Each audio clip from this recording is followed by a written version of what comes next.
Tonight we'll be discussing the three branches of the United States government, their roles in the government, and how they combine to make one system in our government.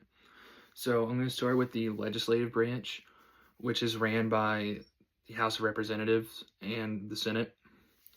They have the power to declare war.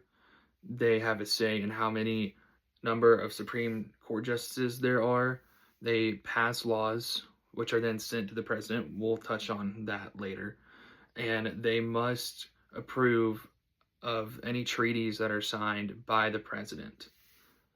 Moving on, the next branch is the judicial branch, which the judicial branch is the Supreme Court of our government, which is the highest court in our country.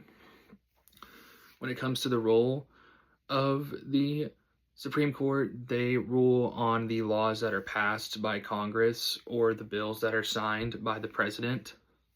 And they can see, or rule, I should say, if these laws are constitutional or unconstitutional.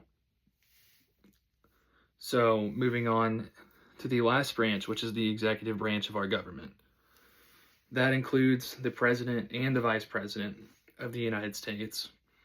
And they are the commander-in-chief of all of our armed forces, and they're responsible for all of our foreign affairs, foreign policies. They appoint federal judges, ambassadors, and department heads of the cabinet. The president can also grant pardons for anyone who has broken federal law, which we very commonly see at the end of each presidential term. They come out with a pardon list of individuals that they are pardoning for their crimes, and they can also veto any of the laws that are passed in Congress that are then sent up to the president for approval, like I mentioned earlier. So speaking of the presidential veto or approval, that leads me to our next subject, which is checks and balances. So checks and balances are used to make sure that not one branch of the government is able to overstep another or have too much authority in the system of our three branches. So just some examples here that are from the text that corroborate the system of checks and balances. So I mentioned the president can veto the laws that are sent from the legislative branch up to him from the House of Representatives and the Senate. But if the president should veto a bill that's passed by all of Congress, the text says here, the bill is then returned to Congress, and if the bill passes Congress again with a 2/3 vote in its favor, it becomes law even though the president vetoed it.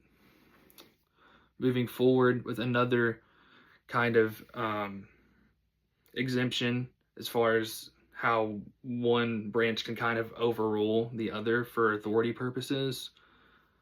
I mentioned earlier that the Senate must approve all of the judges or ambassadors or department heads that the president appoints. So therefore, the president cannot just appoint whoever he or she wants to.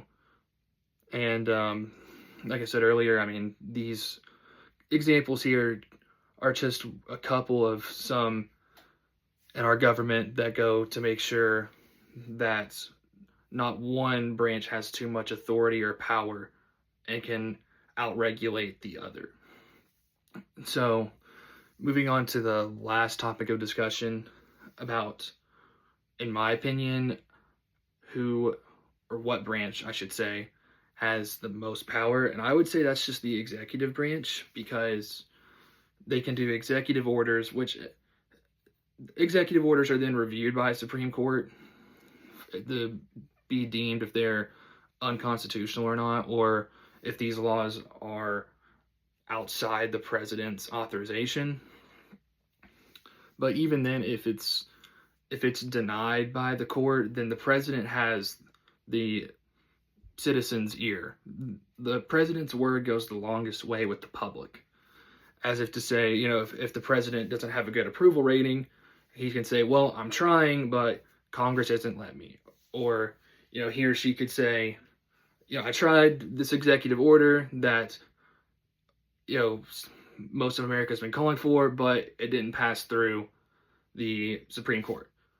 So I would just say the president has the most power because, in my opinion, the public has more of an attention to the words of the president and the vice president, that kind of area of the government, more so than the lawmakers, the House, the Senate, the Supreme Court. And that's not to undermine them, because there are very important people who not just are in currently, but who have been a member of those parts of our government. You know, just off the top of my head, thinking about the impact of Ruth Bader Ginsburg as far as the Supreme Court goes, just most recently speaking. So it's not to undermine any of their authority. I'm just saying, as far as the public goes, the president's words are going to ring further than if any of the Supreme Court or lawmakers were to be interviewed and it go on the news, as far as the headlines go. Anyways, that is the end of our discussion. So, wishing everybody a great evening. Thank you.